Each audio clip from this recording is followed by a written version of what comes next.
Program pelatihan peningkatan sumber daya manusia menuju produk UMKM Go Digital 2021 kembali hadir di kota Surabaya.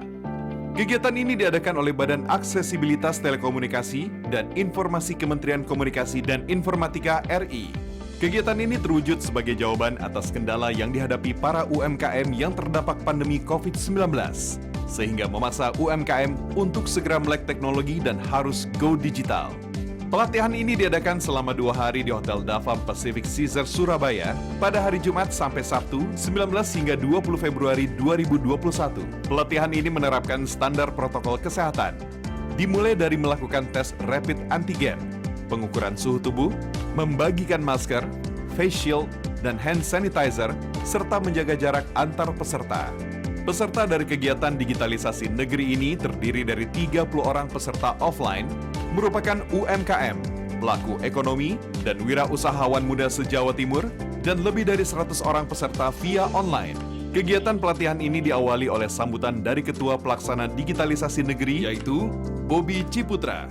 Kota Surabaya adalah rangkaian keempat dalam pelatihan peningkatan sumber daya manusia menuju UMKM Go Digital yang diselenggarakan oleh Bakti Kominfo RI.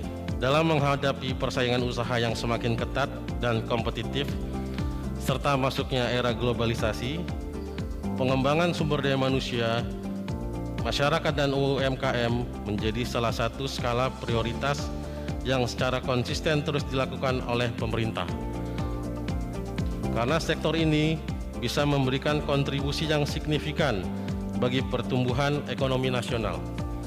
Dengan adanya kegiatan tersebut, diharapkan dapat dimanfaatkan oleh masyarakat yang luas dalam upaya meningkatkan sumber daya manusia sehingga masyarakat dan UMKM bisa menjadi lebih handal dan berkompeten guna membangun perekonomian menuju kehidupan masyarakat yang semakin sejahtera dan berdikari.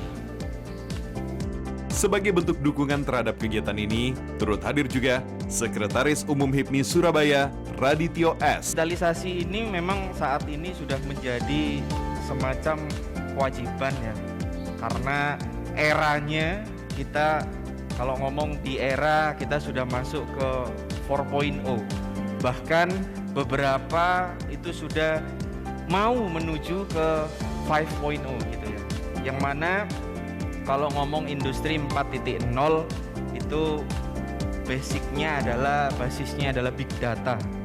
Bagaimana data yang besar yang terkumpul dalam sebuah cloud memanfaatkan Internet of Things atau kita sebut IoT. Semua UKM akhirnya digencarkan, apalagi dengan adanya pandemi, itu sebenarnya mempercepat kita untuk segera beralih ke digital. Bukan berarti meninggalkan yang sebelumnya, bukan meninggalkan yang konvensional atau offline, tapi melengkapi ya. Kegiatan ini adalah salah satu kegiatan yang dari sekian banyak upaya pemerintah Indonesia untuk bisa menuju, atau kalau bahasanya teman-teman kementerian itu making Indonesia 4.0. Bagaimana mendorong teman-teman UKM bisa peka terhadap perubahan, yaitu dengan memanfaatkan teknologi digital.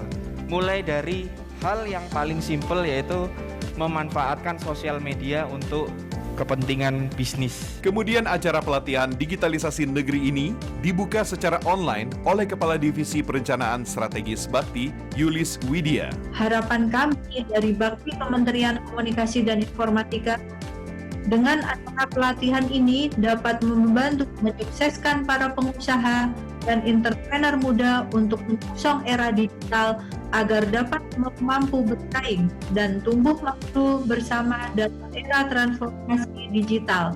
Pelatihan yang bertujuan mendorong dan memotivasi agar masyarakat Indonesia mampu menjadi pelaku industri startup dan ekonomi digital ini dimoderatori oleh Yushabi Yusabila dengan 3 orang narasumber. Saya percaya bahwa barang-barang dan produk yang ada di Jawa Timur itu sudah sangat baik sekali kualitasnya. Yang kurang adalah bagaimana cara kita menyampaikan bahwa produk kita itu sudah sangat baik. Narasumber pertama yang dihadirkan dalam pelatihan ini adalah Hendrik Bayu Atmiko yang merupakan CEO Markas Kreatif Indonesia. Digital branding adalah membangun persepsi di benak konsumen. Ya, bagaimana kita mengenalkan produk kita ke konsumen, ya, melalui media digital, membangun persepsi yang kita bangun. Ini formula yang saya terapkan. Yang pertama itu good owner. Ya. Pertama yang saya lakukan apa? Benerin ownernya dulu, benerin mindsetnya ownernya dulu, benerin karakter ownernya dulu. Kenapa ini penting? Karena kalau bisnis apapun, produk sebagus apapun, ya, kalau ownernya belum tahu arah bisnisnya, belum benar mindsetnya, akan susah kita mengarahkannya. Gitu. Untuk owner, mindsetnya harus nanti kolaborasi dan delegasi, jangan dikerjain sendiri semua. Ya, kuatkan produkmu, naikkan hargamu, marginnya dibagi sama tim. Nah, seperti itu. Kenapa branding penting? Bahkan Aqua pun sampai sekarang melakukan branding, dia masih ngiklan meskipun sudah top of mind. Dia nggak terlihat kalau dia nggak ada, akan ketinggalan. Dan menurut saya sangat penting membangun persepsi. Saya ingin tahu tipsnya bagaimana memasarkan produk yang sudah jadi komoditi dan bisa kena pasar anak muda. Saya punya temen itu kopi tanah merah, tahu ya? Nah itu jualnya mahal banget, tapi kok laku? Karena dia membentuk positioning bahwa kopinya premium. Secara branding, secara desain, secara copywriting, dia membentuk itu, persepsi itu. Ketika anak muda punya jiwa entrepreneur, ini sangat membantu perekonomian Indonesia. Dalam arti juga bisa membantu perekonomian mereka sehingga mereka menjadi anak muda yang mandiri. Mereka ini kebanyakan dikerjakan semua, mulai dari produksi, ngemas, sama pemasaran. Menurut saya harusnya kita bagi menjadi 3, orang produksi sendiri, orang branding sendiri, orang pemasaran sendiri. Tapi mereka harus tahu pentingnya digital marketing untuk pemasaran produk mereka. Jadi tugasnya sebenarnya teman-teman entrepreneur itu sebagai brand owner. Kalau untuk teknik seperti ini, menurut saya mereka hanya sekedar tahu polanya sehingga nanti bisa kerjasama atau didelegasikan kepada ahlinya seperti itu, Pak.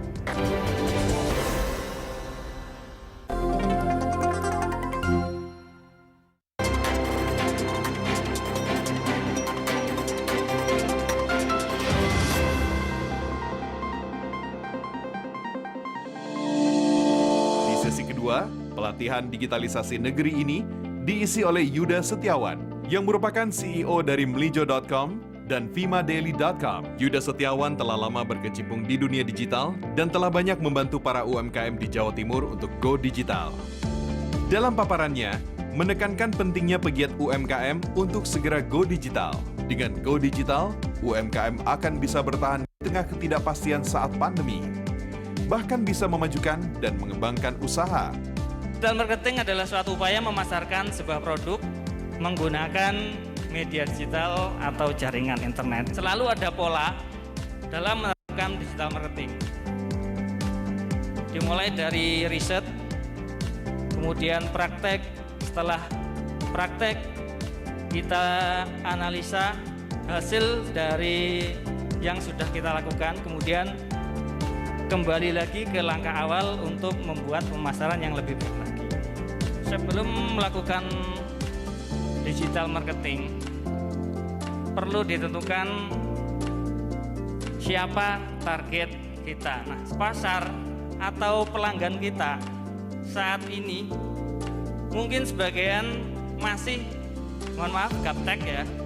Paling di HP-nya terinstal hanya WhatsApp, Facebook, dan Instagram. 10 tahun lagi atau 20 tahun lagi, pasar adalah remaja yang saat ini sudah melek digital. Jadi yang mau nggak mau, 10 tahun lagi kita sudah harus bisa menguasai pemasaran secara digital.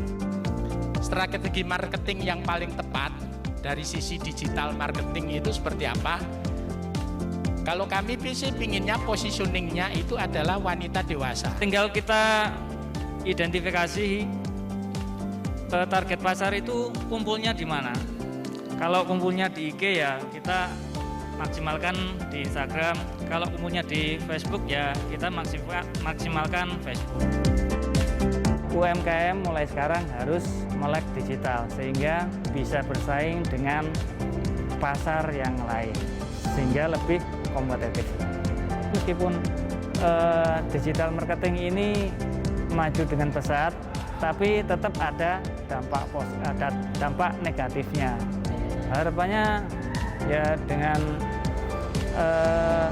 perkembangan zaman ini ya semoga saja nanti banyak masyarakat yang paham atau apa ya istilahnya mau untuk belajar dengan digital ya, dengan bentuknya komunitas-komunitas digital marketing, komunitas desain grafis, komunitas editing video dan lain sebagainya. Lebih baik UMKM itu tetap fokus pada produksi, kemudian untuk konten dan marketing itu berkolaborasi. Pemasaran digital merupakan salah satu cara agar UMKM bisa memenangkan pasar secara digital. Dengan memberdayakan seluruh media online yang ada, UMKM bisa bersaing di tingkat nasional, bahkan global. Meski demikian, UMKM juga harus siap dengan berbagai tantangan pemasaran digital yang dihadapinya. Solusi terhadap digitalisasi memang sebenarnya sudah ada sejak lama, namun sekarang mau nggak mau, suka nggak suka harus pakai yang digital-digital. Baik untuk skala yang bentuknya mikro sampai skala yang bentuk besar. Jadi ada kata kuncinya. Kemudahan, satu kata kunci, harus mudah. Kalau aplikasinya nggak mudah, forget it, lupakan, nggak akan dibeli. Target segmen yang tepat. Jadi kalau Anda main digital, segmen Anda harus jelas. Nggak bisa Anda main semua segmen, bisa Anda main semua segmen, tapi Anda fokusnya adalah untuk barang-barang murah. Itu segmented, barang-barang murah, menarget semua segmen. Jelas, harus spesifik, clear, segmennya jelas. Di digital, kita bisa mengklasifikasikan segmen kita, lalu melakukan kampanye berupa iklan sesuai segmen tersebut. Lalu kapanpun, teman-teman kalau main di digital nggak ada kata libur. Maka dari itu memang digital ini membutuhkan komitmen yang lebih tinggi sebenarnya daripada yang toko offline. Growth mindset itu penting. Karena apa? Karena di industri digital itu kita tidak bisa tidak open minded. Jadi kalau di growth mindset ada yang dinamakan itu empirical creativity, kreativitas untuk berinovasi, tapi juga mempunyai dasar yang tepat, empiris atau berdasarkan dari riset yang jelas. Yang terakhir adalah soal growth mindset adalah untuk selalu belajar.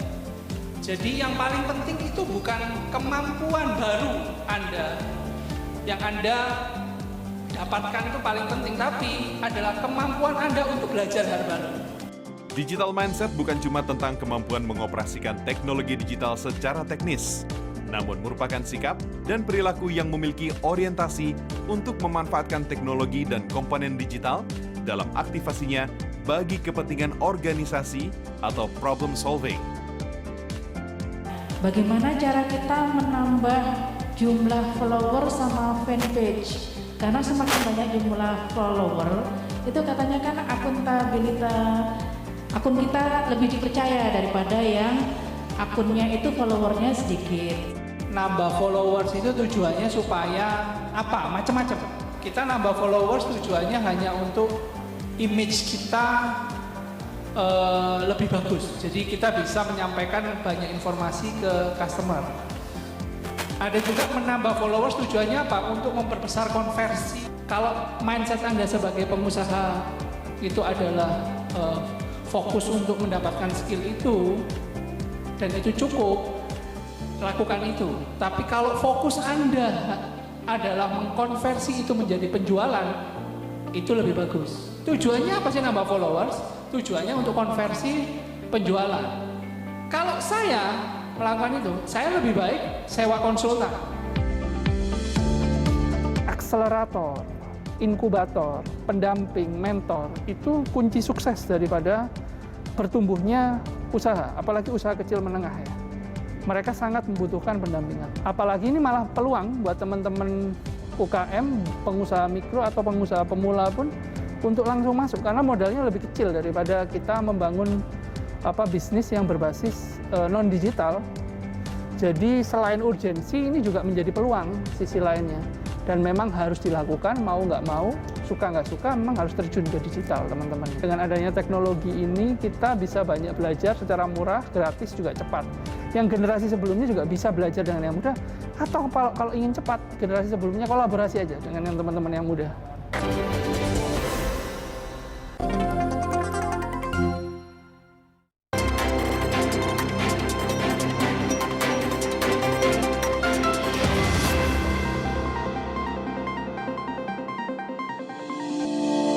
Setelah diadakan pelatihan dari 3 narasumber, para peserta diminta untuk membuat video kreatif untuk media promosi produk mereka masing-masing. Lomba membuat video produk.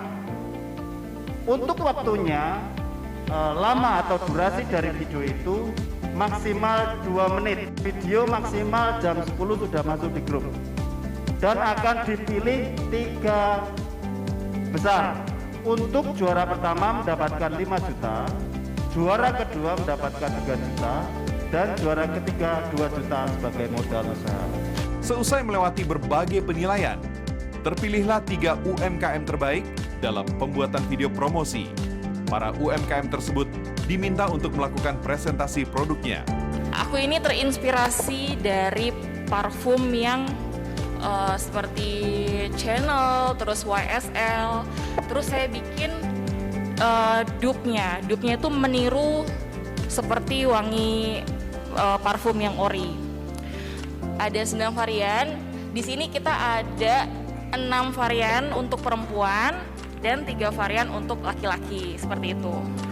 Setiap varian parfum ini selalu ada temanya. Mungkin kalau ini girly, terus ini juga wangi yang kayak sosialita gitu. Terus kalau yang ini parfum cowok bisa dibilang manly banget.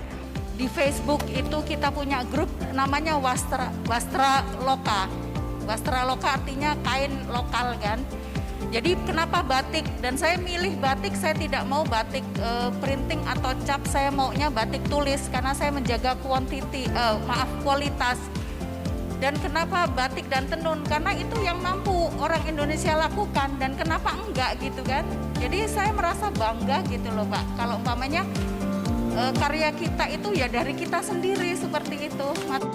Pertama kali saya menciptakan produk ini, yang saya pikirkan adalah 3 hal untuk menjual sebuah produk. Satu adalah karena makanan, saya mau menguatkan taste. PR saya itu ada 3, taste, kemudian 2 adalah kemasan, ketiga adalah promosi.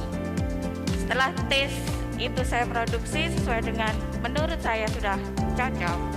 Langkah kedua adalah produk kemasan. Kemasan sudah oke.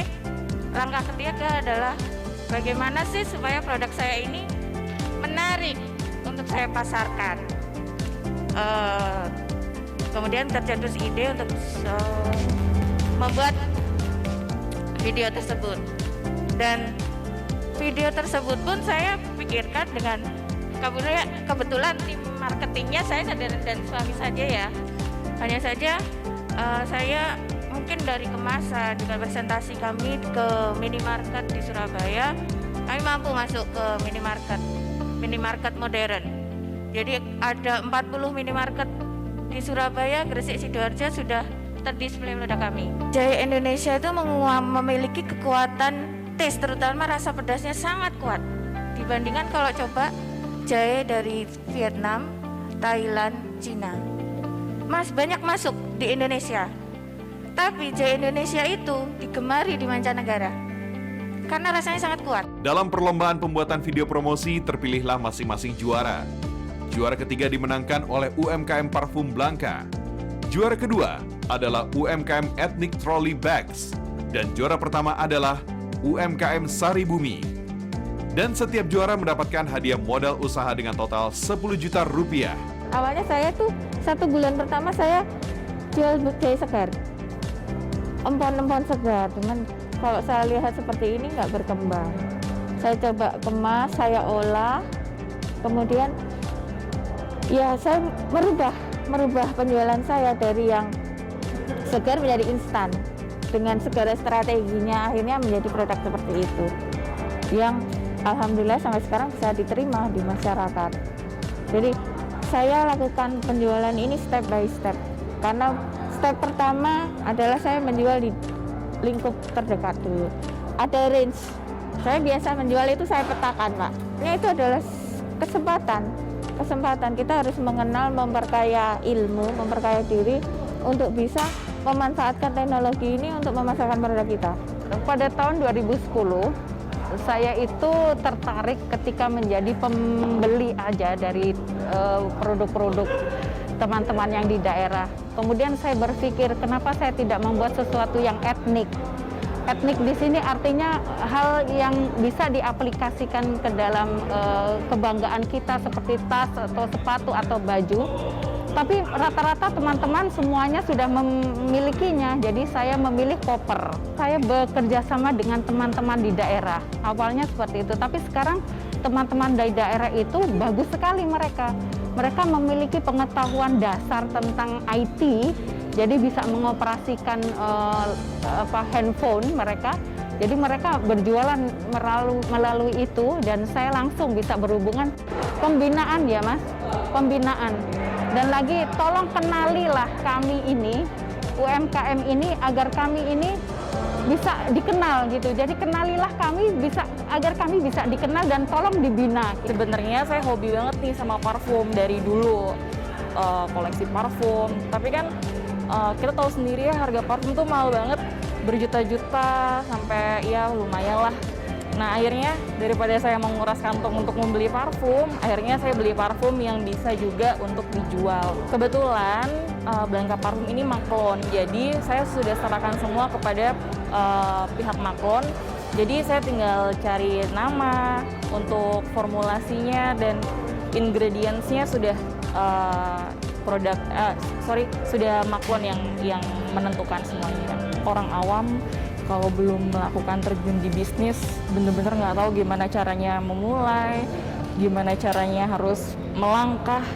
Dengan pelatihan ini mungkin teman-teman yang belum start melakukan usaha mungkin jadi punya keberanian untuk